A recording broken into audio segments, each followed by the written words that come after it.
Racism is often misunderstood when people are given to convoluted expressions of bias born out of the ideology of white supremacy and are inadvertent victims of the post-racial colorblind era, where individual behavior virtually became synonymous with the term racism and rendered it an abstract concept as opposed to an actual working system within all American institutions.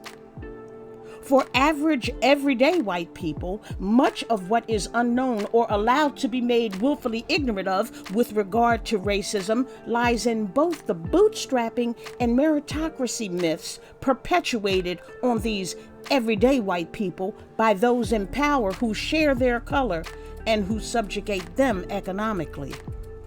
These myths propagate the notion of achievement to the highest levels of success, attainment of which is only garnered through sweat, blood, tears, and hard work.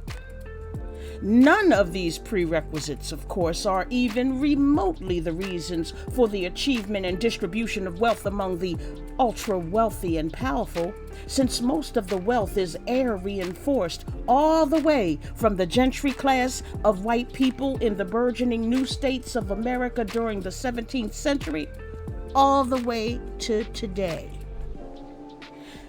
Since economic success is typically the only measurement by which the average white person is able to construe his or her achievement and experience in the United States, many believe economic success is a valid measurement for the existence of racism in the U.S. When behavior is coupled with this notion of achievement or lack thereof, it presents a warped view of racism. That is, bad behavior is racism, if it exists at all. And if it exists at all, racism can be eliminated through economic achievement or bootstrapping. Racism suggests to the uninformed white person who at least believes racism may actually exist merely a sense of an uneven playing field, which can have the effect of dispelling the notion of individual achievement. For the cognitively dissonant, however, it can be devastating to think their personal individual achievement is not based on their superiority or merit, but some sort of institutionally structured mechanism for discrimination. However, that is exactly what racism was created for and how it was manifested. Fundamentally, racism in the U.S. is the systematic subjugation within established institutions in the U.S. through structurally designed denial, discrimination, and limited apportionment of opportunity, equity, equality, and justice to control the formerly enslaved and their descendants after the enslavement ended. That's racism in a nutshell.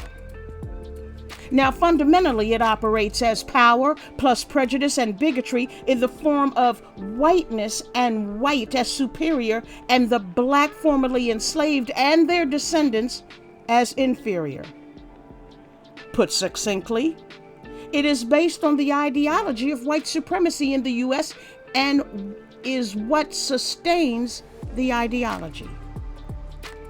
Any other definition is inadequate and serves to perpetuate racism as individual acts of mean behavior, which enables white people to erroneously include black people in their own subjugation and their own oppression. Once you understand exactly what racism was, is, and how it operates, you will realize the ideology of white supremacy is the catalyst for the individual behaviors, and the system of racism is the mechanism by which the ideology is sustained.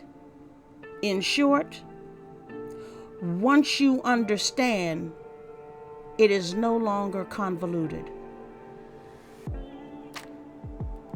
This is Dr. Cynthia Elise Smith, and this is The Doctor Is In. Thank you.